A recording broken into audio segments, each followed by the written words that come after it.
It's that time. Your fix is here. College football is a year-round discussion with these two. Here's JC and Morgan. Mike Morgan of ESPN and JC Shurburtt of 24/7 Sports have you covered. Beginning right now.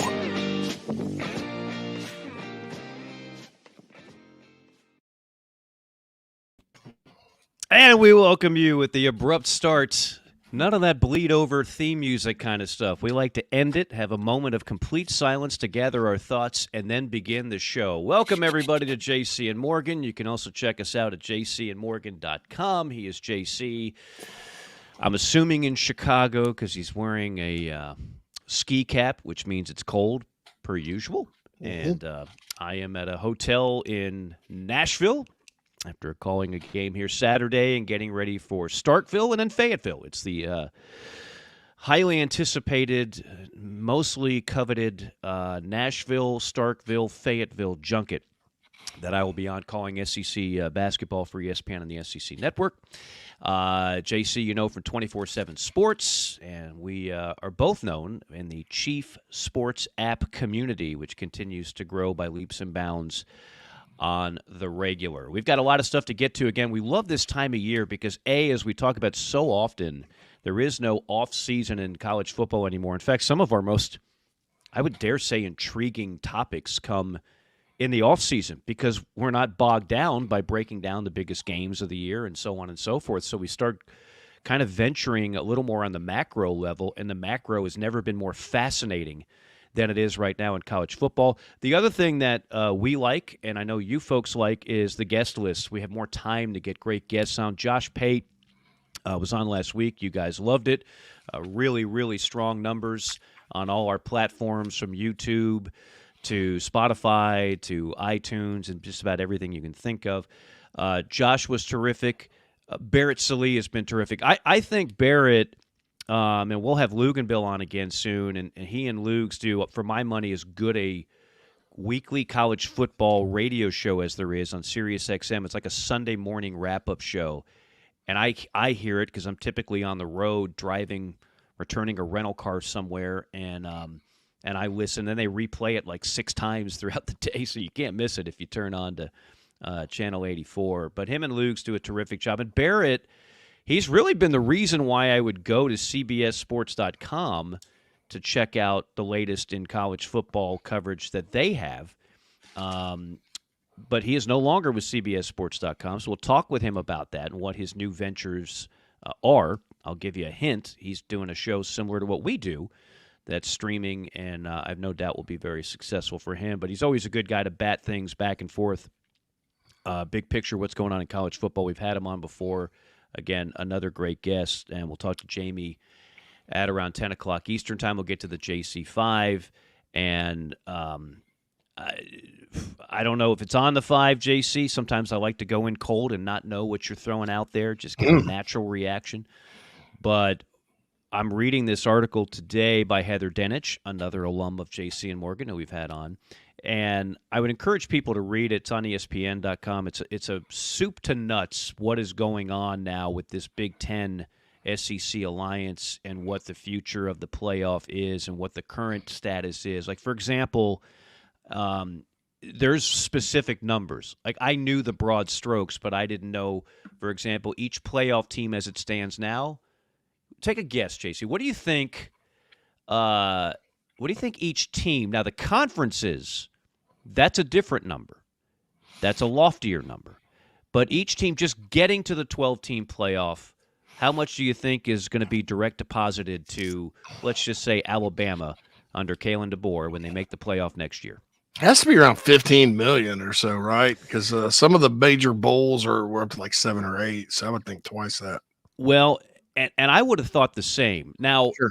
The conference gets $20 million, okay, just for making the playoff. Sure. So if the SEC gets, let's just say, 4 teams, which I think is a pretty safe bet almost every year, that's $80 million that goes to Birmingham. So what you get just for making the playoff is $4 million. But if you get to the quarterfinals, that's another $4 million. So now you're up to 8. If you get to the semifinals, you get another $6 million.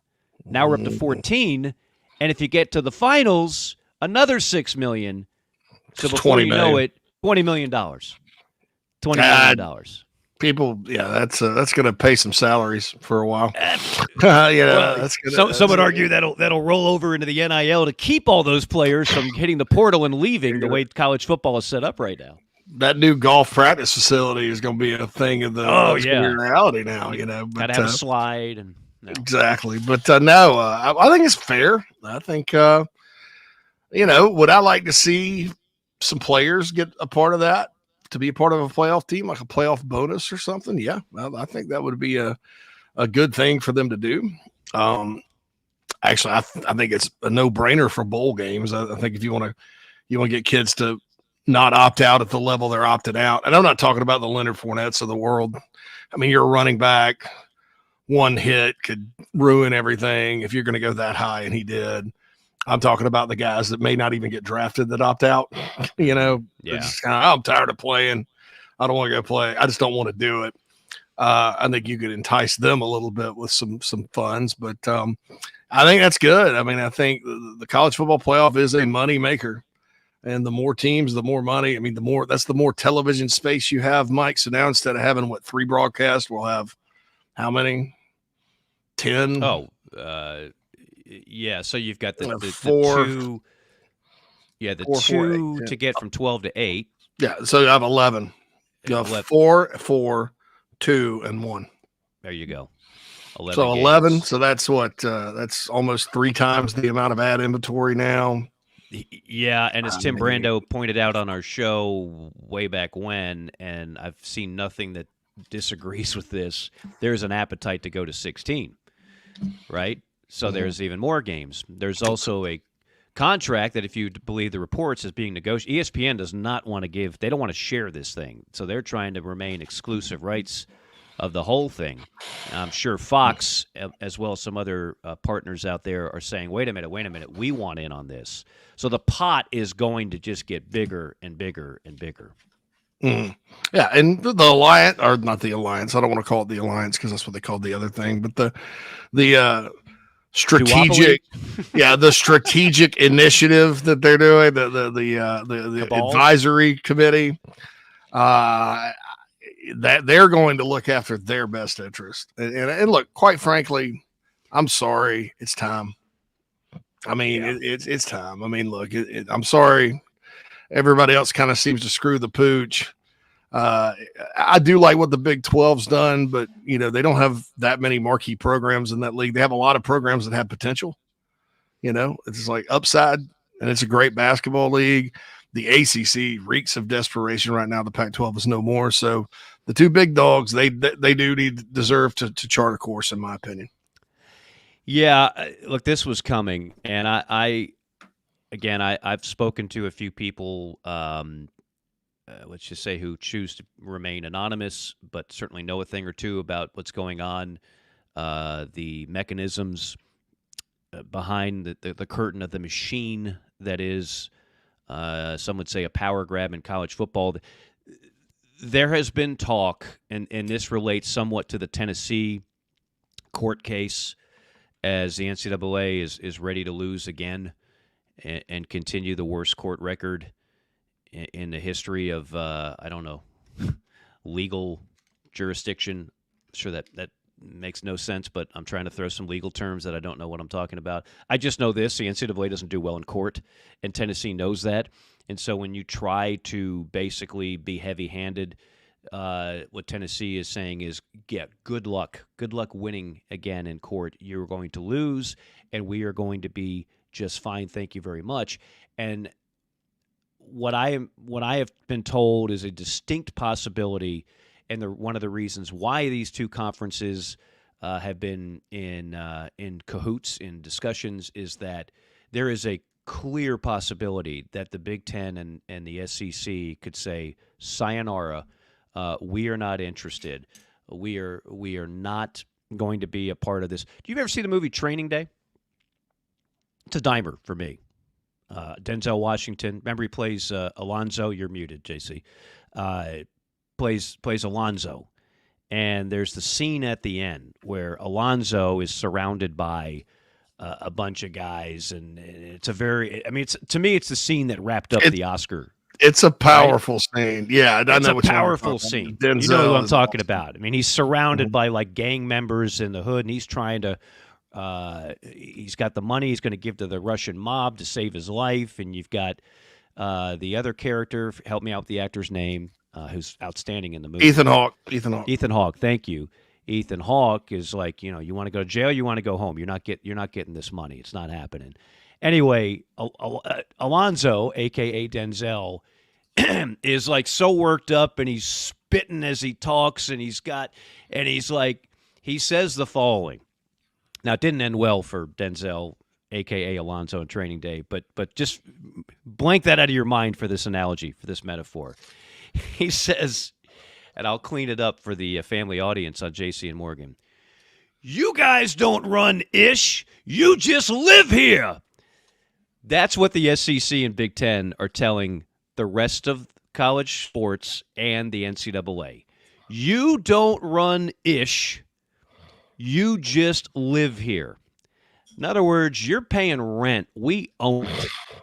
That is the move that Greg Sankey and Tony Petitti are telling the NCAA, who has just been so on the sideline for everything wrong right now with college athletics, and then every now and then tries to flex its muscle, which goes nowhere, and telling the other leagues that I gave the numbers for playoff teams, and 80% of the revenue as it stands right now will go to the Power 5, 20% to the Group 5. That's a 4-to-1 ratio.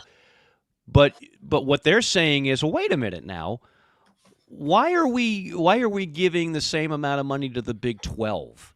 Why are we giving the same amount of money to, of course, there's no PAC anymore, but the ACC? And for that matter, why are we giving automatic bids to these programs? Why are we doing the 7-5 model, right? Why are we doing 5 automatic bids and then let's just do all 12, where we know, we being the SEC and Big Ten, we know we're going to have the overwhelming majority of teams in the playoff every year. So this is, like you said at the top, JC, this is not a weak alliance with a weak conference commissioner running the Big Ten and the ACC treading water and the PAC. Like, that was such a silly little exercise. It's almost like you wanted to pat him on the head and go, "That's cute. That's you guys. You did well here. You keep drawing. Keep color it in between the lines next time." This is what, I don't care what you want to call it, an alliance, a duopoly, a cabal. No matter what you want to call it, these people are going to run the sport. And again, I think this is just scratching the surface. I think some dramatic things could be coming down the pike when it is all said and done. By the way, and we're going to have to bump the JC5 because we're running a little behind. I don't want to. We didn't even get to number 4 last week. Some of our listeners were like, "Wait a minute, where's number 4?" Number 4 might have been like your best work, JC, and we never got to. So you can't just race into a JC5. It wasn't my best one. I think I skipped and went to 5 because of time, and then I was like, well, if we cut it off here, we cut it off here. But it didn't make the cutting room floor. It's on the deleted scenes DVD that we'll put out for JC and Morgan. Well, one thing, since we got 3 minutes, Travis from the chat box does say, get the football aspect of it, but does that not crush baseball and basketball? Your take on that real quick. I think, to go back to your comments on Chip Kelly, what he was saying, that you might just treat football as a separate identity, and I've said this for years. Here's what the NCAA is good at. The one thing they are good at, and it's undeniable, they are a great event planner. Look, for years I've broadcasted college basketball, college baseball. I've done a little bit of softball. I've done track and field, and all of these are under the NCAA umbrella. And I can tell you, they run a really good ship. It's not just March Madness that they've been incredibly successful with, which is their cash cow, which brings in $1 billion a year in TV revenue. All those sports that we don't talk about on this show and don't get nearly as much love. College baseball, the regional, super regional format that they came up with in 1999. It's terrific. It's great. They run softball well. They run soccer well. They run wrestling well. The NCAA is not just a bunch of morons that can't do anything right. They just don't know football, and they don't know how to handle football, and the people that truly run football don't want their help. And so I could see a scenario where they say, look, NCAA, take it or leave it. You continue to run every other sport, but you're not running football.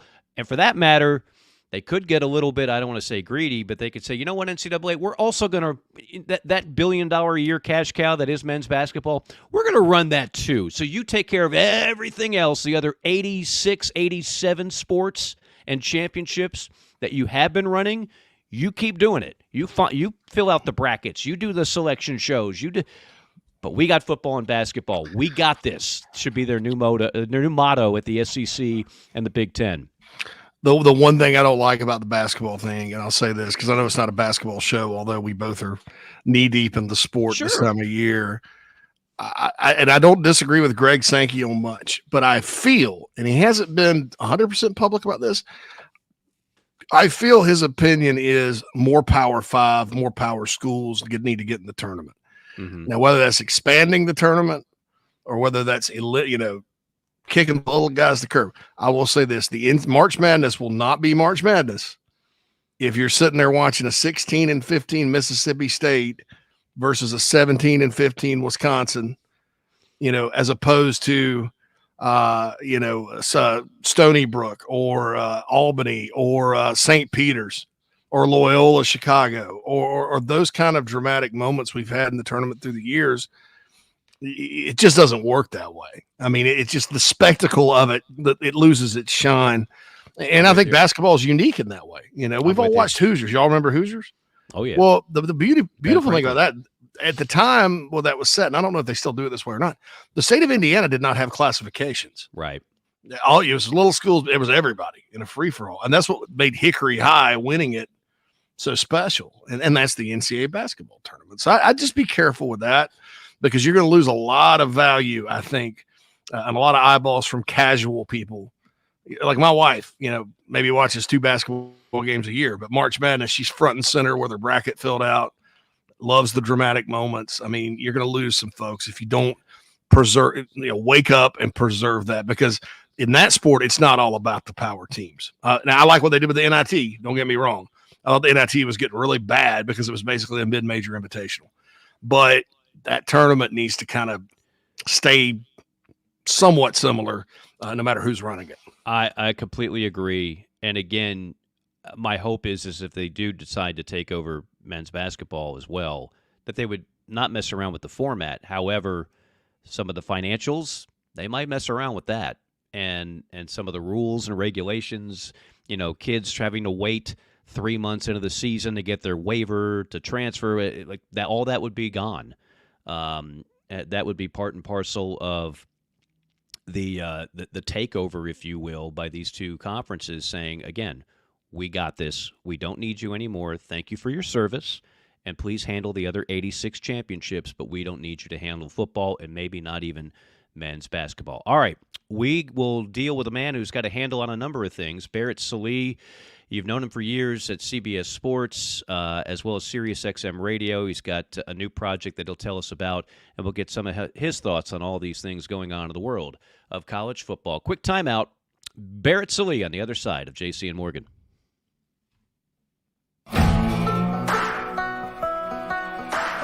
Chicken cock originated in Kentucky, like so many other bourbons. And so the resurrection of it, Paris, Kentucky, that's the county seat of Bourbon County. So much of this whiskey was being made in that Bourbon County, put on ships and barges and shipped down to Ohio, down to Mississippi, and got to New Orleans, where it got distributed all over the world. And people kept saying, well, hey, I want some more of that whiskey from Bourbon County. And so that's how bourbon whiskey got its name. And chicken cock originated actually in Paris, Kentucky, which is today Bourbon County.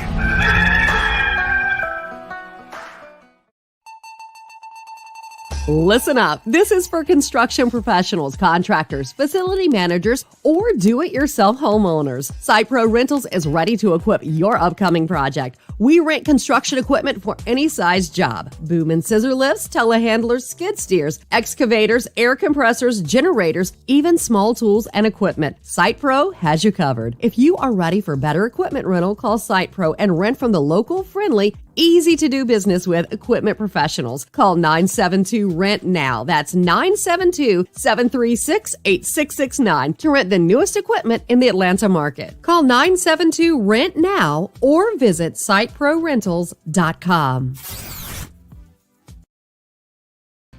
South Carolinians, this message is for you, as well as for people in Georgia, Florida, and Tennessee.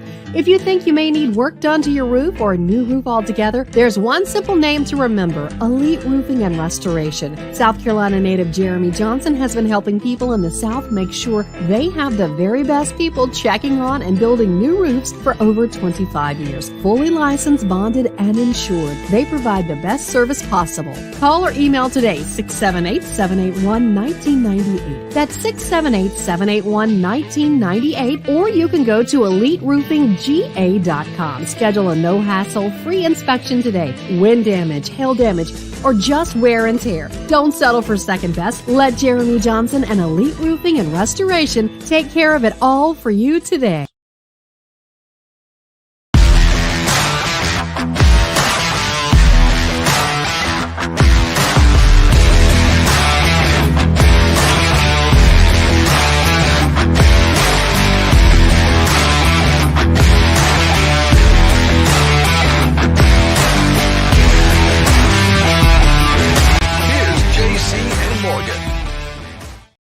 And we welcome you back to JC and Morgan here on a Monday installment. Again, we're all over the map here. So we've got JC in Chicago. I'm at a hotel in Nashville.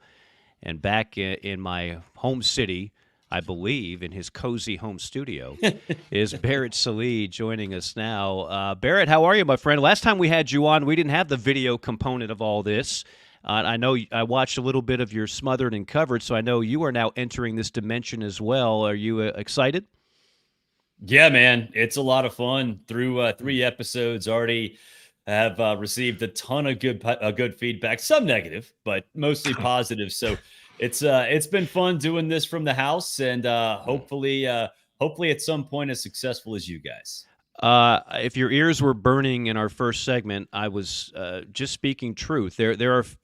There's a lot of people now in our space, if you will. There are a few that I generally go out of my way to read or listen to, and you've been one of those guys over the years. I appreciate that. No, absolutely. And you know, you and I don't know each other that well. We've met a couple of times just covering different events, so I say this with no quote-unquote personal relationship. I just think you have the right tone in the way you cover the sport. We had Josh Pate on last week, same type of deal. Like there's a few guys that I'm like, yeah, I actually care what they have to say. There's a number of people that can just put a microphone on and talk, but there's some that for me just have more credibility than others. And we all have former employers, and I don't know how deep you want to get into this, but one of the things I said was that one of the reasons why I would go to CBSSports.com for coverage was to read what you had to say. I don't know if I'm going to be as inclined to do so. Just any thoughts on your time there? I know that obviously CBS no longer has any ties with the SEC. I don't know if that was a factor, but just any thoughts on your time there writing for CBSSports.com? Yeah, I mean, I enjoyed it. 7 seasons. It was a lot of fun watching and helping the website grow. I was a part of the launch of CBS Sports HQ, the over-the-top streaming channel. And I mean, I'll be honest, the beginning of that, we didn't know what we were doing. And by the end of it right now, it's cranking along. So, I enjoyed my time. And I think like some relationships do, it's just time to move on. And really looking forward to the future. And I think in this space, we are all one family, and it is congested, right? Like I think we all know, and it's like the Dr. Pepper commercial, right? Like every fan's got to have a podcast. And that's true. And I think right now, looking around the space, we're not competitors. We can all bring each other up. And so that's kind of why, or at least part of the reason why I'm excited to start this new project. I guess restart this new project, because SEC Smothered and Covered was very successful in 2016 through 2018. And this is just a new iteration of that. I like to think that this isn't new, that it's just the second half of what was a fun first half and then a 6-7 year break.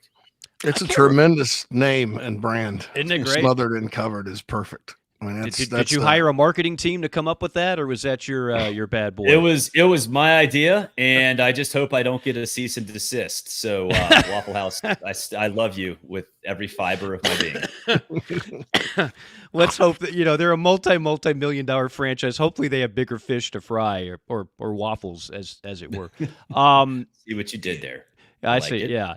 It all comes around. We had you on a couple years ago, and I can't remember if we covered this, so I know a little bit about your background. But for those that don't, the Auburn ties, right? And obviously you live in Atlanta. I mentioned that, and you have a rich tradition of covering not just the sport nationally, but a kind of a micro on the SEC. But give kind of the folks a path to where you went from point A to point B and where you are now. Yeah, I mean, it's kind of been all over the place, right? Grew up an Auburn fan with season tickets. That's where I went. That's kind of the football games I went to more than anything else when I was a kid. Went to Auburn, worked at media relations when I was at Auburn. That's kind of how I got to know a lot of the people in this industry, or at least those who were in the industry at the time. Was at Fox Sports South back when it was called Fox Sports South. Now it's called Bally. I don't know if you guys remember the old Southern Sports Reports. I was a part of that.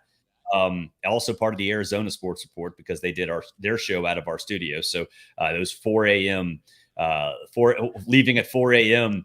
Was always fun. But then actually did some radio for I was part owner of an indoor lacrosse team and did some radio for them as well. And then I had no idea that part.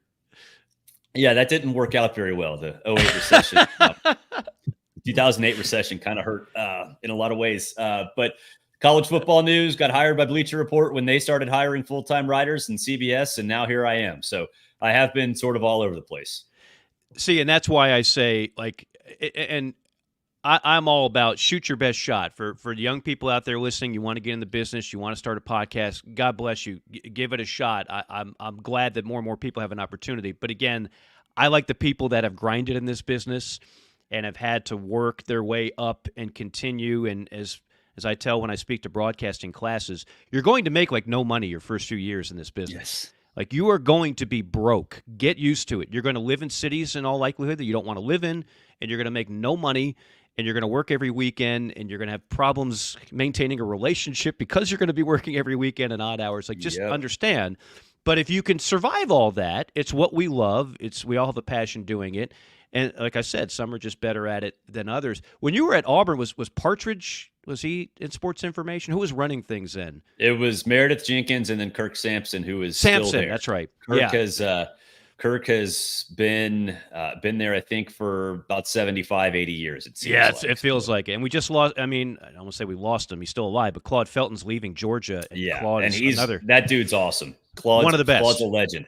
Yeah, and I again, for average fans, maybe this means nothing, but the sports information directors are the lifeblood for us to get information, whether we're broadcasting a game or just covering a game.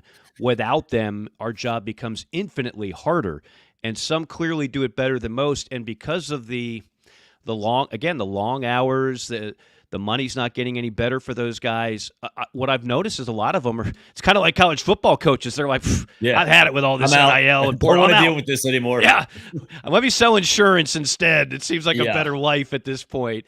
But no, Auburn has always been one of the best, for my money, in terms of sports information and taking care of the media and doing it the right way. So you were there, what Terry Bowden era? When were you there? My first year was the year Terry got fired, and then Tubbs got hired, and the last 3.5, I guess, were when Tubbs was there, and it was a different era, man. With Tubbs, when he was there, you could literally just roll into his office, put your feet up on his desk, and chat, no matter who it was. And think about that now. getting into a head coach's office is like getting into the vault of a bank, right? Like there's zero chance that anybody could do what we did back in the day. So it was great. We had Ron Franklin and Mike Gottfried in town a lot doing games. We had the Daves obviously as well. So it was a good time. It was a lot of fun, met a lot of people. And some of my best friends were from that era.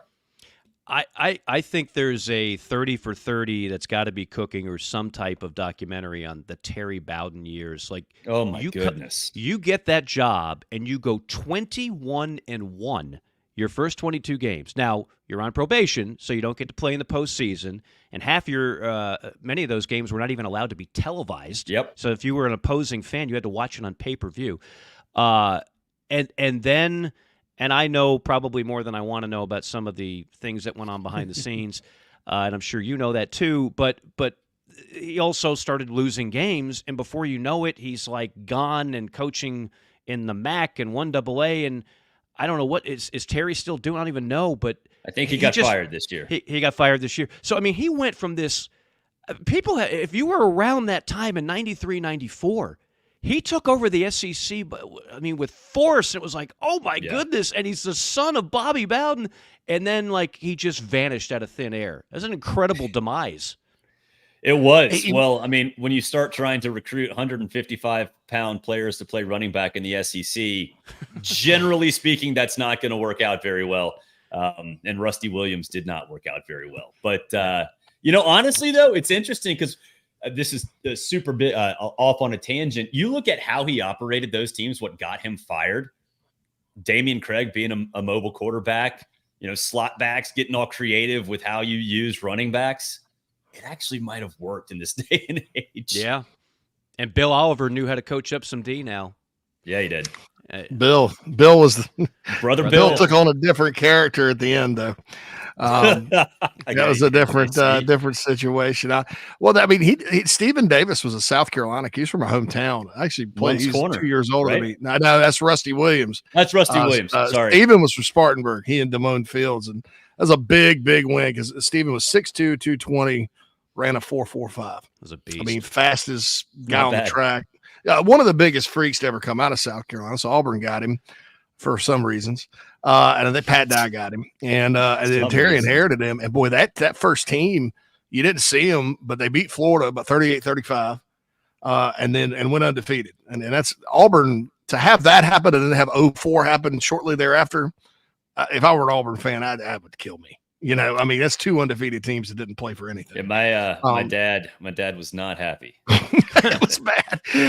And then they went 9-1-1 the next year, beat Spurrier in the Swamp, Patrick Nix. Yep. Did you know, JC, that Patrick Nix is actually Bo Nix's dad? I don't know if we've gotten that over the last 5 years. I never knew that. My goodness. Crazy. Somebody ought to do a story on that. We needed somebody, please, breaking news. But no, those were great Auburn teams. I always thought Terry could coach. I think what got him at the end, he should have stayed at North Alabama. That's a solid job. They win. He could have kept winning and going to the playoffs. You don't go take Akron. You don't go take Monroe. Not if you're Terry freaking Bowden. And that's what got him, because he took two jobs where it's just really impossible to win. But I always liked him a little bit better than maybe other folks did. I always kind of thought, well, maybe if he'd had another year. But you're right, 155-pound running back at that point in the SEC wasn't going to work. No, not at all. Good TV broadcaster, too. Yeah, I used to do it when I was a recruiting guy. I did a show down in Orlando every week, like in 07 when I was at Rivals. That's right. I used to do Terry Bowden's show all the time. He was awesome. I enjoyed his commentary, and I understand the itch to coach. But like I said, that North Alabama gig, to me, it's a lot easier to win there than Akron or freaking Monroe. For sure. We're talking with Barrett Sallee. Again, the show is Smothered and Covered, and also on Sirius XM with Tom Luganville. When are you guys joining forces again? I know it's the off season. It's quote unquote. Well, he joined College Football Smothered and Covered on Friday, and basically we just BS'd for a long time because that's what we do on Sirius XM as well. But it's basketball season, so they kick him off the show for a little while. So me and the shooter, Pat Bradley, hang out for a little while. And then that's my guy. And then after the Final Four, they invite Tom back. They let him back through the doors, which They let him back. I love because I love Tom, but got to mentally prepare for his return. Well, you guys are great together on the show. Thank you. It just has a natural flow to it. So let's pretend JC and I will play the role of Luke and Bill, and let's pretend we're doing the show here on a Sunday morning, groggy and still kind of getting over a long Saturday night of college football action. Mm-hmm. We don't have action on the field, but man, do we have a lot off the field. I alluded to the Heather Dinich piece today, kind of breaking down specifics on the numbers in the playoffs. And obviously the biggest story is the SEC and Big Ten, whatever you want to call it. Let's get away from the term alliance, but they're making a power move. They are, as I said, like, to me, this is a hashtag we got this. Like, we don't need you anymore, NCAA. And quite frankly, if you're the other conferences, you can either come with us or try to float on your own like DiCaprio on that little slither of ice after the Titanic sank. Good luck with that. So what do you make of where we are and where we're headed? See, I think it's just a leverage play going into the college football playoff meetings, which are taking place today and tomorrow in Dallas. I think that's a big part of it. I think this is a way for them to legitimately tell everybody in that room, hey, we're good to go. We will leave. We only have 2 more years left on this college football playoff contract. We're out. The other stuff, the NIL stuff, that is, I think, I wouldn't say secondary, but from an immediacy standpoint, I think it's mostly about the college football playoff. Now, will it bleed into, things beyond that? Yeah, for sure.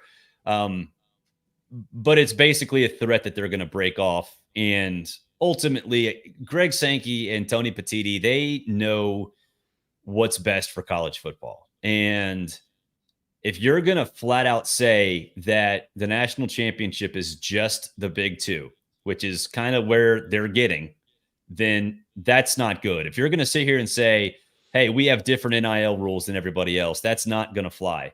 That's not how this whole thing works. So, I think it's all leverage. I think it's leverage for today's meetings in Dallas for the playoff. I think it's leverage for whatever happens. I think the committee, not the playoff committee, the NCAA folks meet in March or April, I believe. I think it sets the tone for that as well. But it's just, there's no way that, even though they make a lot more money, that they're going to legitimately say, hey, we're better off if it's just our 2 conferences. I just don't see how that's possible. Now, the way to argue that, devil's advocate, is they're only there to look out for their conferences. And that's true. But their conferences succeed if it's a national sport, if you still have Clemson, you still have, Oklahoma State, you still have some of these schools that are not in the Big Two. You still need them to have a successful sport. So long term, ultimately, they have to recognize that. And I think they do recognize that. No, I'm with you. I think it's a leverage play, but it's a pretty strong leverage. Like, for sure. Like, what if you're like the ACC? What leg do you possibly have to stand on? So, for example, you mentioned the meetings in Dallas. If they say, the hell with this 5-7 model, we need to do something that has fewer automatic bids and more based on merit in terms of who the best 12 teams are, eventually 16, who they are. Like, so, I mean, how are they going to deny that, I guess, would be my question. Do you honestly think that we're going to stay with a 5-7 model for very long? Yeah, I do, honestly, because the chips have sort of, the dominoes have stopped falling to an extent, right? Like, I don't think the Big Ten or the SEC are going to expand beyond that. So if the 5-7 model, which I think will happen, I think the only hurdle they have to clear is the revenue distribution for the Pac-2, which will take care of itself. In the 5-7 model, look, you have to have a spot reserved for somebody outside the Power 4, at least one. Now, granted, you could have a situation where no Power 4 conferences get in. That's just the way things are. Not going to happen, but in theory you can. But you have to have one reserved for a lesser team. So I think that's all they want, the lower tier teams, lower tier conferences. And I think the Power Four understand that the public kind of wants that too. The public kind of wants to have a Cinderella option, even though that Cinderella is going to get smoked every single year. So, I think the 5-7 model, it'll be agreed upon tomorrow. And then beyond that, I think you're talking about probably a 12-year contract. I don't think they're going to go 6. I think they're going to go 12. And, at that point, if it is just the Big Ten or the SEC, or you have the NFL model, whereas the NFC and AFC or whatever, they'll reassess at that time. But to me, I think since the dominoes have pretty much stopped falling from a realignment standpoint, everybody's going to be okay with this system. There obviously some conferences, some individuals are going to think the other other formats will be better or worse or whatever, but everyone's content with the way this is. The 5-7 is going to stay for a long time. And then we'll see what happens beyond the contract. So you think Greg Sankey, Tony Petitti are sitting there saying we're okay with, I don't know, take your pick. Yeah, Georgia Southern out of the Sun Belt one year, and another. Well, the thing is, they have to be. I think in their minds they're not, right. Like they're not going to be happy with it, but they understand that they have to be happy with it. Otherwise, the playoff committee is going to get sued, which means they might not necessarily lose money. They might not make as much money as they possibly could because the playoff committee is getting sued, right? So I think ideally Greg Sankey would want every SEC team, right? He would not want, a Sun Belt team or a Mountain West team to be in, obviously. Like that's no, I don't want that. I don't think a lot of us want that. But I think in that discussion, they realize, and I think, the ACC and the Big 12 do as well, that they sort of have to be. That's one thing that they have to concede. Is that antitrust? Is that what we're talking about? Not to get too deep into the legal weeds, but is that okay. And the smaller conferences have been part of the show the whole time. Yeah. It's not as if the Power Five said, we're going to have our own playoff. See you guys later. I mean, they brought those other conferences to the table. I mean, Cincinnati made it. Cincinnati made it. Well, that's my point. Is that I don't know if they need an automatic bid. I mean, there's a good chance with 12 teams that there's going to be one from the Group 5 that get in the top 12. That's not out of the. We've seen it before. It's not out of the question. I would say there might even be two lower tier teams that get automatic bids. If you have a conference champion, like say one of those Pittsburgh teams upset Clemson in the ACC, so that conference champion at 8-5 is going to be ranked lower than so say you got Tulane out of the American, and then Boise State out of the Mountain West, and Boise State's undefeated and Tulane's undefeated. Those are both going to be higher ranked than Pitt, so you'd have two Group of 5 conference champions because the rules state it's just the top 5. Well, it's top 6 now. It'll top be top 5 conference champions, no matter what. So that could be crazy as well. And at that point, I'd probably kick the ACC out of the playoff, which I'd probably do that anyway, and just take about 4 of their teams and say, you guys have screwed this up enough. But I think the Cinderella's part of it. I mean, this year, think about this, guys. You'd have had a 5-12 game in Tallahassee, Florida State versus Liberty. Yeah. And Florida State, by the time that game was played, I don't know that they boat race Liberty in that one, especially if Liberty's offense is clicking and all that because of their quarterback situation. Yeah. And look, I mean, they want those games, in the early rounds. And so if you have two Cinderellas or two, non-power, I guess Power 4, I don't know what we're calling it now, whatever it is, then those teams are going to be pretty solid, right? So I don't know. It'll be fun. I'm a regressionist. I want to go back to 2, the BCS, but this is the bet. You've been holding on tight for that, and I respect your hardline stance. Even though BCS worked. It worked. You're an Auburn guy, and you're an Auburn roots guy, and said the BCS worked. Well, Oklahoma and USC were better that year. Granted, USC cheated, so Oklahoma wasn't, but Oklahoma got that Auburn team. I think could have hung with Southern Cal. They could have hung with them for sure. Yeah, Oklahoma didn't. I mean, they blew them out of the water. But I don't know. It's fun to debate. But man, that's interesting. I did not expect to hear you like the BCS. Well, I know just listening to the Sunday show, you've been clinging to that for a while, and I still have some friends that do the same thing to me every year. This wouldn't have happened with the BCS, and of course we get into a 30-minute debate about it. I will say one thing. Now, I don't want to get it. I've conceded that I'm like a politician. Like I've conceded the race. Right. The BCS gave you storylines outside of the national championship that were awesome. Mm-hmm. You know, going to the Rose Bowl, getting a Sugar Bowl bid, Heisman trophies, all those things. The playoff has ruined those. You don't have traditional college football buzz in other aspects outside of the college football playoff now. That's true. This is a classic case if we're going to have to agree to, because I think the games in November now are going to be better than ever in a lot of cases. The team games that would have been playing for a bowl game that is going to have 27 opt-outs are now intriguing because so many more teams have a chance at the playoff.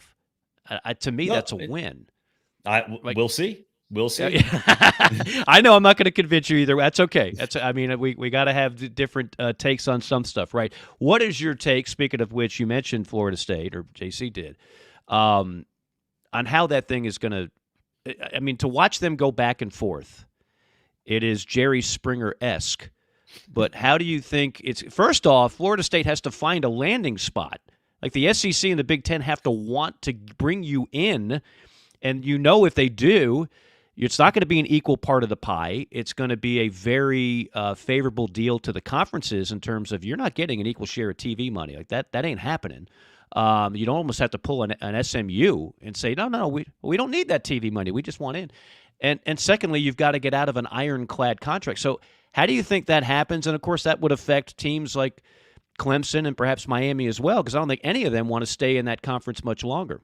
I think they're so pissed off that they'd go independent. Like at this point, they are so mad that they would go independent. I think it'll happen once they have enough money or at least can take a short-term financial hit, knowing that they can have a long-term financial gain.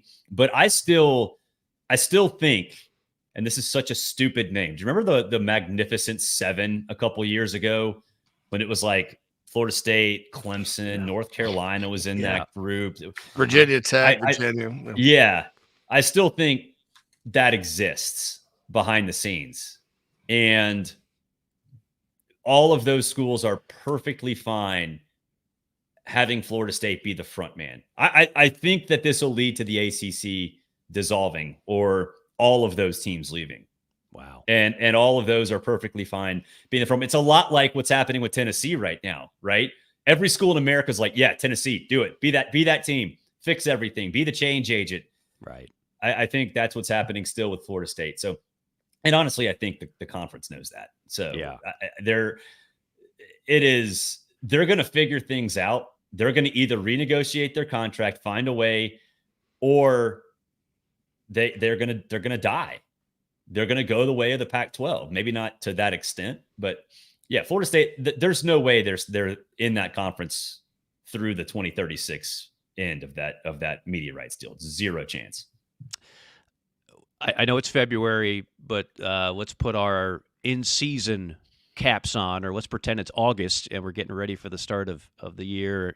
And specifically, let's look at the SEC for a moment. There's so many intriguing storylines here with the GOAT gone. How does Kalen DeBoer do? I've said I like the hire. Doesn't mean it's going to work. I think the hire makes all the sense in the world. It could fail in 3 years. It's absolutely conceivable. You've got two coaches that the seat couldn't be hotter, and Sam Pittman and Billy Napier. You've got Lane Kiffin. Can he take Ole Miss to new heights, at least heights that haven't been seen in a half a century? You've got programs like the one you're familiar with in Auburn that is intriguing in a number of different ways. I mean, there's all kinds of great storylines this year. And, of course, the addition of Texas and Oklahoma, that alone is a big story. What are some of the things you've got your eye on? Yeah, the Texas-Oklahoma thing, to me, trumps everything else just because of what Texas did last year, right? And the fact that they've been a portal star, and they get, I think, the biggest free agent in the country in Quinn Ewers back because he could have done anything he wanted to. So the addition of Texas and Oklahoma, but specifically Texas, is fascinating to me because I didn't think that Texas would be able to compete when that announcement was made. 2021, I think it was. I think I was wrong because I think that team can compete for an SEC championship right now. So that's the biggest one. Obviously, the Kalen DeBoer thing in Alabama. I'm with you. I think it was the right hire. I'm intrigued by it. You go hire a winner, then that's always a good idea. And I think how he's sort of orchestrated that staff, being some of his guys and some of the SEC guys, that's the right way to go about it. It's sort of like the anti-Brian Harsin thing. And that's always a good, whatever he did, doing the opposite is usually a good idea. But it's funny. You mentioned all these storylines. You didn't mention Georgia at all. And I think that's it. Right. Just assume they're going to be great again. Yeah. Cause nobody's talking about Georgia. And it's like, well, yeah, I mean, yeah, the SEC has all these other things to talk about and it's true, but I mean, I can't wait to see what Carson Beck does. I can't wait to see, how that offense looks, in year 2 under Bobo. Like, it's just, all the other changes around the SEC, I think are directly tied to what Georgia has done, but they lost the SEC championship game, right? So what do they do to fix that? So I think that's one of those underrated storylines that people aren't talking about. It's simple. You don't have Nick Saban on the other sideline. They never beat him in Atlanta. Yep. At all. Could not do it. Had to go to Indiana and beat him. And Bama's receivers all got wow. Indianapolis is a nice place too. I thought Indianapolis in the winter, still fine. I hate driving through it because the state of Indiana, I think, decided to spend all of their road construction infrastructure money at once. Yes. Them in Kentucky, because you got to go down there to get to South Carolina. And I've done that drive 3 times in the past 6 months. I hate it. Not fun. Every 20 miles. It's crazy. Anyway. It's like for years, the stretch of I-20 from Atlanta to Birmingham. Yeah. I thought they were never going to get that done. Nope. 65. I don't know what they do. I think they just insert more potholes to stay on the job between Atlanta and Birmingham on I-20. I think it's a cone storage area. Like any cone, that's the storage area. Yes. Unbelievable. That would make a lot of sense. Barrett. Yep. Oh, sorry. Go ahead, JC. You got something up for you? No, I just about Alabama. You mentioned that, and I think that's a key. As far as Georgia goes, but you do look at the offense. What was maybe missing from Georgia during this run? If you had to say one thing, I'd say receiver. The first couple of years this past year, I thought they were loaded at receiver, but they haven't had that. I guess since maybe DeAndre Swift, they haven't had that marquee. Because I go back with Georgia to like the Lars Tate era. In the 80s, they've always had a stud, like just a stud running back, sometimes 3 or 4. Trevor Etienne coming in. I think there's the obvious answer. They have that marquee backpack. And don't you think with the way Bobo does like to run the ball and mix it up, don't you think it's a little scary for the rest of the league that they have that guy now? Yeah, it is. I mean, he was underutilized at Florida, which might be why Billy Napier is under fire right now because he didn't give Trevor Etienne more run. I think he'll be that guy. The thing about Georgia too is they've had 3 or more the last couple of years, which has worked, but Bobo always has that 1 and then maybe a 1B, right? At Gurley, Keith Marshall, or whatever you want to do. Nick Chubb, Sony Michel, that was after Bobo, but that was still the same blueprint. Kirby liked it and obviously continued it early in his career. So it'll be Trevor Etienne. I'm fascinated to see who 1B is because they still have options, but just that battle and how that works out, because I don't think they want to have, what they've had last year with Robinson and all these other guys, Milton sort of being in that mix when he's healthy, that hadn't been stable. So I don't know. I'm excited to see that. That's going to be fun. Bobo's a two-back guy. I think one of the things Monken did the first national championship year, he's kind of masterful at rotating 4 guys. And usually when you have 4 different backs with different skill sets, you can tip your hand a little bit, play calling wise. People, this guy's coming in, so they're going to run this. He didn't. That's why I thought Monken's play calling was unreal. Yeah, it really was.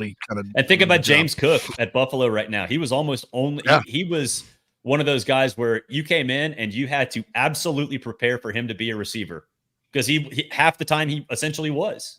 Mm-hmm. Yeah, good route runner. when he holds on to the ball for Josh Allen in Buffalo.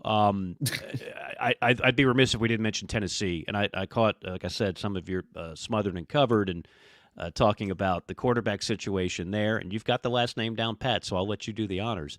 But that's another, like, okay, 2 years ago, Josh Heupel was the belle of the ball before the late collapse. I shouldn't say collapse, but you understand. I mean, they were poised for the playoff. They were poised to have a Heisman, and then Hooker goes down, and they win the bowl game, which is great, but they didn't reach the ultimate prize. And then this year, you know, it was good. Wasn't as good, I guess you could say. Now, what do we see in 2024? Because I'm sure Tennessee fans are starting to think like, okay, we've been flirting with it. Now we're ready to do what Lane Kiffin's going to get some people fired if he keeps doing what he's doing in Oxford. So what does Tennessee look like in your eyes? I think they were a pretender last year. I never was on board Joe Milton. That was a stupid hype train, even after his bowl game. That was ridiculous. We said that on this show, believe me. Yeah. I mean, you knew what you were getting from him, so that was crazy. The bowl game hype for Nico Iamaleava, I think, is there, and it should be there. Because you saw him run. I think that's the most important thing is you saw him run, but we know that he can pass. We knew Joe Milton couldn't pass, right? We knew what he was as a passer. Nico is, I think, much more polished and refined and comfortable in the system. So to me, I think a lot of these schools now with the 12-team playoff, if you're in the discussion in late November, then that's success. For a lot of them, not all of them, but I think for a team like Tennessee, absolutely. So I think that's where they will be this year. In fact, on the show today, I'm talking about college football playoff odds, and you'll see where Tennessee is. I think they're, 6th or 7th nationally. That might be aggressive, but, you know, being in that discussion, absolutely they should be there, as opposed to this past season when more or less they were knocked out of it by the start of October. So, you know, I think that should be the expectation moving forward because they can recruit. They use their the collective really, really well. And that's different from the Spire group. That's a whole different conversation. But yeah, I mean, I think I'm excited to see what they have this year. They can run the football. And if Brew comes back and they get some production out of some of these other receivers, they're going to be really tough to stop. It's going to be interesting to see. And of course, no more divisions. So like I said before, an 8-win year where you finish second in the East and you're kind of patting yourself on the back. All of a sudden you look at the overall standings and you're like 9th and you don't feel nearly as good at a 16-team Goliath that has no divisions. There's a lot to adjust to in 2024. That's what makes it exciting. Barrett, again, really appreciate the work that you do. The show is Smothered and Covered. Tell people how they can tune in. Yeah, it's live on YouTube and Rumble. I don't know exactly what time. Still tinkering exactly what we want to do for the live show, and then whenever the live show goes up, about an hour after that, you can get it on Apple Podcast, Spotify, all those other as well. So really excited. But again, tinkering with the live show, when to start, when to finish. But you can always get it every single day, or at least every single weekday, and then, you know, maybe at night if Boston College hires a coach at some point or whatever, right, we'll do emergency ones as well. I like that. Yeah, the 911 edition, when some breaking news comes up, you'll just do a one at an unorthodox time if that happens. Barrett, thank you so much for the time. We'll do it again soon. Yeah, boys. Thanks. You got it. Barrett Thanks, Sallee, Barrett. Barrett Sallee of SiriusXM Radio, and again, the show Smothered and Covered, now kind of his newest venture, if you will. We will venture into the JC5 in the final segment when we come back. Down here in the South, we don't always see eye to eye. While our taste in college football teams, or what sauce, if any, goes best on a rack of ribs, or what to mix with our Dixie vodka might be up for debate, we can all agree there's nothing better than a Southern tailgate. And like our favorite college teams, our ingredients come from small towns and big cities. They're grown in Southern soil, are crafted by Southern hands, and proudly represent the South in our backyard and beyond. So raise a glass of Dixie Southern Vodka to celebrate being made in America and raised in the South. Hey, folks, want to tell you about our friends at Titan Construction Group really quick. They're a mid-Atlantic-based general contractor, specializes in retail, restaurant, and office construction. TCG strives to separate itself from other general contractors by adding value every step of the process. From project budgeting to estimation, value engineering to construction, they focus on those relationships and not the transaction. Titan builds partnerships one project at a time. Among their clients are Starbucks, Crumble Cookie, Blake Pizza, Home Goods, 15 plus years experience, based in Midlothian, Virginia, and contracted in Virginia, West Virginia, North Carolina, and South Carolina. So get on their website, TitanCGinc.com. That's TitanCGinc.com. Get in touch with Brad if you're in need of a general contractor that focuses on going above and beyond for their clients. That's Titan Construction Group, a proud sponsor of the JC and Morgan podcast. South Carolinians, this message is for you, as well as for people in Georgia, Florida, and Tennessee.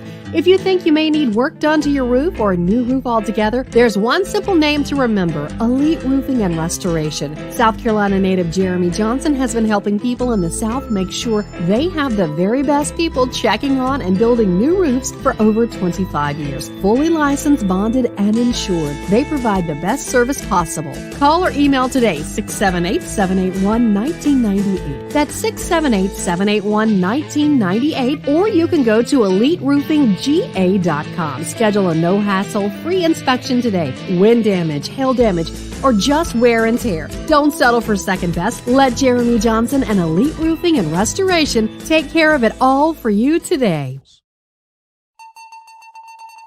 Listen up. This is for construction professionals, contractors, facility managers, or do-it-yourself homeowners. SitePro Rentals is ready to equip your upcoming project. We rent construction equipment for any size job. Boom and scissor lifts, telehandlers, skid steers, excavators, air compressors, generators, even small tools and equipment. SitePro has you covered. If you are ready for better equipment rental, call SitePro and rent from the local, friendly, easy to do business with equipment professionals. Call 972-RENT-NOW. That's 972-736-8669 to rent the newest equipment in the Atlanta market. Call 972-RENT-NOW or visit SiteProRentals.com.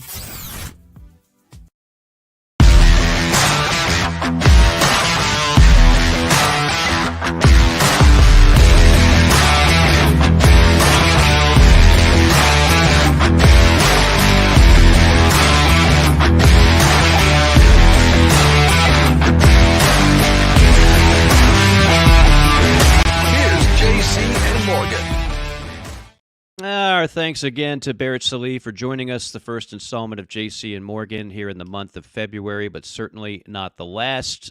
Again, brought to you in part by SitePro Rentals. I know we've got a lot of construction pros and contractors that listen. Want to make sure you know about our friends at SitePro and renting equipment. It's important to have a local, easy-to-do business with friend in the industry who carries only the newest equipment and creates efficiency for you and the project job site. Give them a call, 972-RENT-NOW. That's 972-736-8669 for better equipment rental.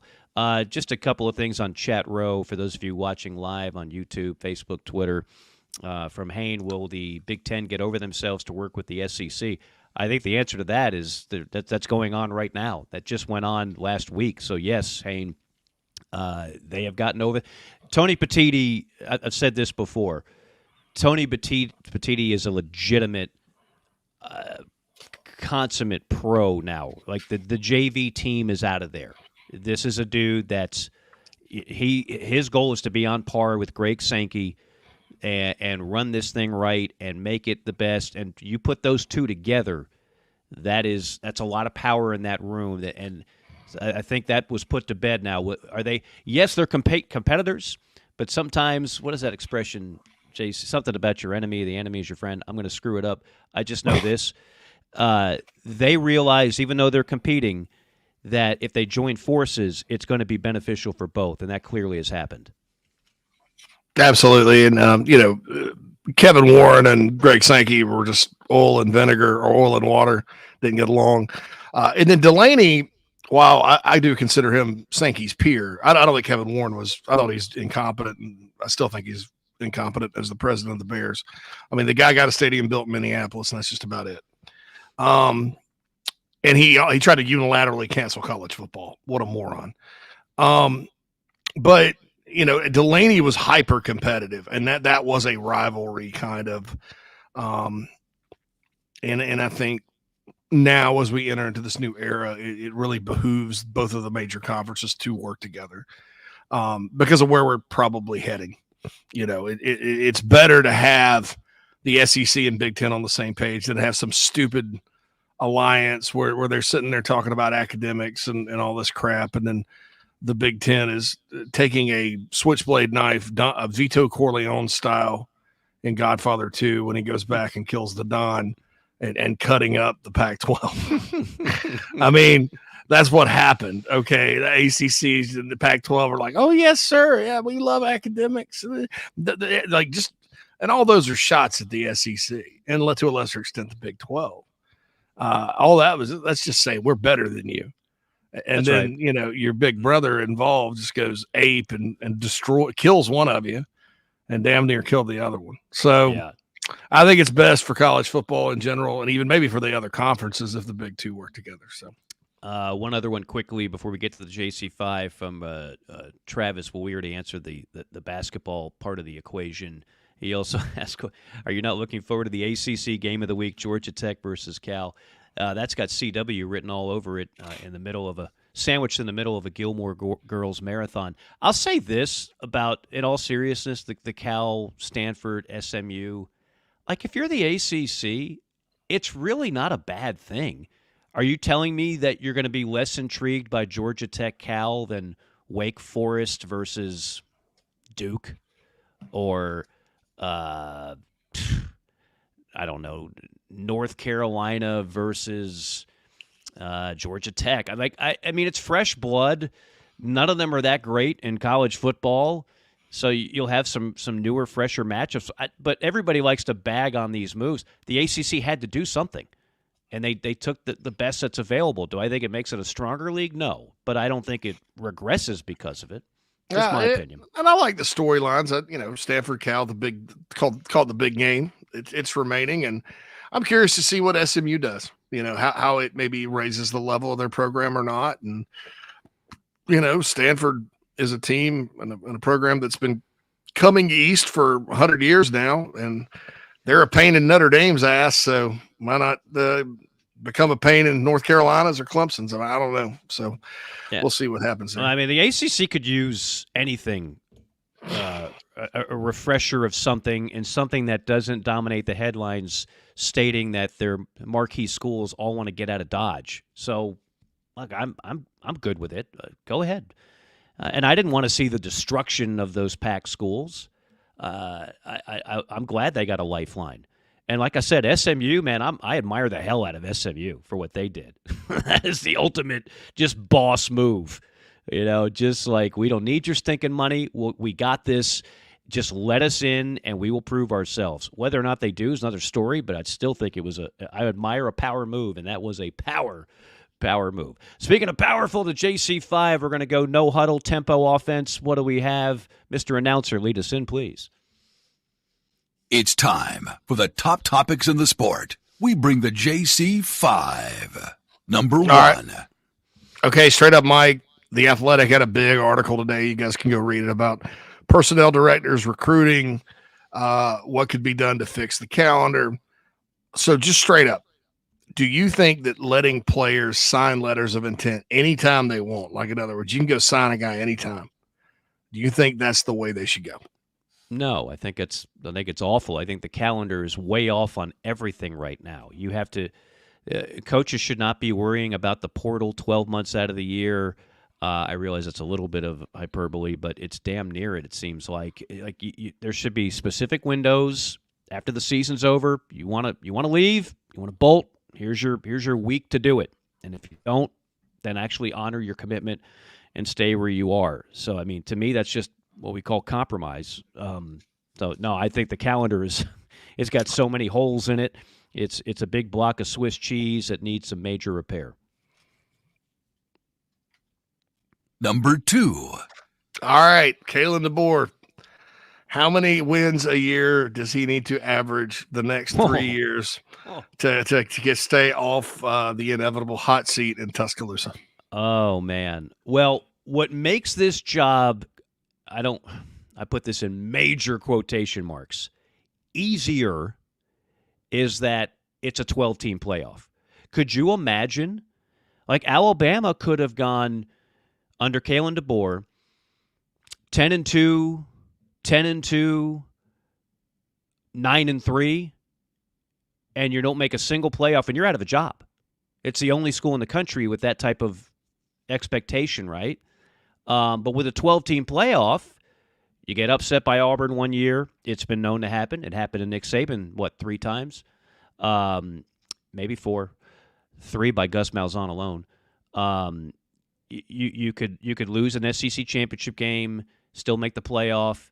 You could have a 2-loss season. You're still making the playoff. So that's what, to me, the answer to that question, JC, it's not the average wins. It's how many you cannot miss a playoff. Simply cannot. That's just that it's unacceptable there. That's number one. Number two, Alabama doesn't just expect to get to the playoff. They expect to win. They expect to hold trophies. So in 3 years, if he doesn't bring a national championship home, and remember now, Alabama's only got 1 title in the last how many years? Even with Nick Saban? 1 in the last 4? 5? Yeah, 2020. Right, but then before 2020, so it's 3 years after they didn't win one. It was 17. Clemson got an 18, LSU 19, Bama 20, and Georgia 2021, 22, and Michigan was last year. 1 title in the last 5 years? Is it my math okay on that? So they weren't exactly at the same pace with Nick Saban, but the fans aren't going to accept that as the norm. So he bring a national championship home in those 3 years, JC. Otherwise, I think it could get real ugly in a hurry. Agreed. Number 3. Michigan promotes Sherrone Moore to head coach, and all their players, obviously, because Harbaugh left, can transfer. They're not losing anybody. I mean, they're losing guys to the NFL, maybe one guy here or there. What do you think is the ceiling for Moore in his first year at Michigan in a new revamped Big Ten and as the defending national champions? Well, they didn't lose anybody in the portal, but they're going to lose a lot to the draft. Yeah. Oh, yeah. And J.J. McCarthy was the other. I think some people genuinely thought that he would come back, and so you lose him. Roman Wilson, by the way, lit up the Senior Bowl week. Not the game. The game itself is kind of a whatever, but as you know, JC, covering things like that for years, it's the week of practice where all the scouts are looking and watching, and he earned himself a lot of money. You lose Blake Corum. You lose a ton of linemen.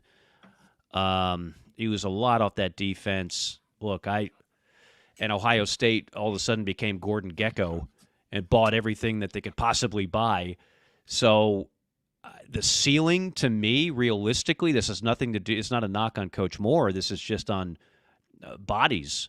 The ceiling to me is you finally lose to Ohio State, but you beat everybody else like you normally do, and you finish 11-1 in the regular season, and you go to a 12-team playoff again. You still go to the playoffs. So I think that's the ceiling, and then what do you do from there? Again, I don't expect Michigan to go back-to-back with everything that they lost. I just don't. Even if Jim Harbaugh was still the coach, I would say that. But I do think the ceiling is the playoff, and that's still pretty damn good. Number 4. Speaking of Gordon Gekko, Ohio State, it looks like they said, well, we're going to spend money. We're just going to keep on spending it because from the world of 2025 recruiting, guess what? The top player in Alabama from Birmingham Parker High School, Naheem Offord, commits to the Buckeyes this week. Do you think we're seeing maybe the first cage animal syndrome where there's not a coaching change? Because these guys are serious, dude. I mean, this is unprecedented with what they've been doing. Well, I'm glad you said that because coming from you, that means a lot. You just don't march into Alabama and take their players from Alabama and Auburn. You just don't do it. Right. You know? Yeah, and I know we pick up new listeners every day, every week. For those that don't know, JC covered recruiting nationally for ESPN and 24/7 for years, and you know the landscape of this. Some things change and some things haven't changed. And what hasn't changed is you don't just do that. But Ohio State is doing everything and they're getting everybody that they want, and they're spending massive amounts of money to do it. So yes, it's caged. To use your prominent expression, caged animal hires. These are caged animal moves that Ohio State is doing. I mentioned the letter from the school president, because I know some Ohio State alums that played for Ohio State, and they were reading it off to me word for word. And they're like, Mike, this is almost embarrassing how they're begging for money. But that goes on. You know, when a fan base says enough is enough, we don't lose 3 straight to Michigan, we don't watch the playoff from home, it ain't acceptable anymore. Ante up, baby. Put more money in the pot. That's what they did, and obviously Ryan Day's job depends on it. Crazy impressive. All right. Number 5. All right, Mike, straight up. Will the Mountain West Conference, in its new form, once they officially add Oregon State and Washington State, ever be a Power 5, or no chance with that?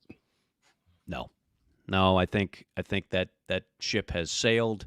I think it's going to be a Power 4 world, and as we mentioned with multiple guests the last couple of weeks, that is even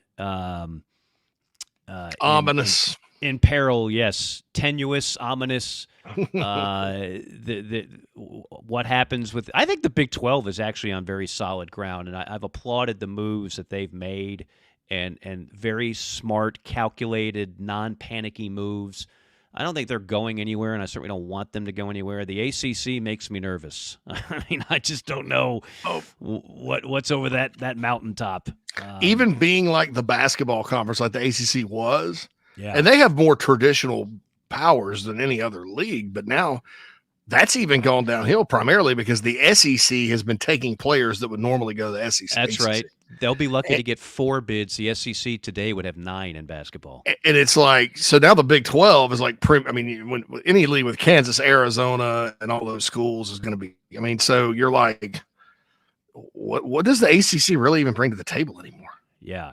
It's going to be fascinating. And again, I don't root for the demise of any conference or program. These are not things that bring a smile to my face because I don't think like Gordon Gekko. But reality is reality, and I think all those things are tenuous at best. The pack is it's toast. It's done. It's never happening again.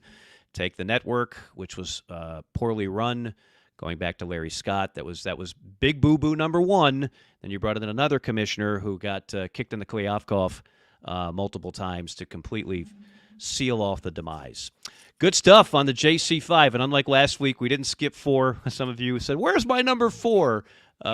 We'll give out JC's cell number. You can call him, and he'll give you the number 4, and you can discuss one-on-one for a small talent fee. Appreciate everybody. Appreciate Barrett Sallee joining us. Appreciate all of you out there. You can check out the website, jcandmorgan.com. If you ever have an email, you can shoot that to us as well. We'll get to that. Chat row. We'll start answering more and more of your questions specifically on college football. I know we have listeners from other shows on Chief Sports, and we'll continue the guest parade next week as well. I'll tell you about that later on. Yeah. Was that a... Yeah, was that a noise of approval, or was that? I'll text you about next week because I'll be in Las Vegas. So okay. I'll be like, yeah, we may not be at our normal time, but we'll be. That's all right. Yeah, it's okay. Look for that. We'll get it out on social media if we have to do an audible on the exact time, but we will have another episode next week. Again, thanks to our producer Phil Molinax, the Mad Dog for JC. This is Mike saying so long. We'll see you next time on JC and More.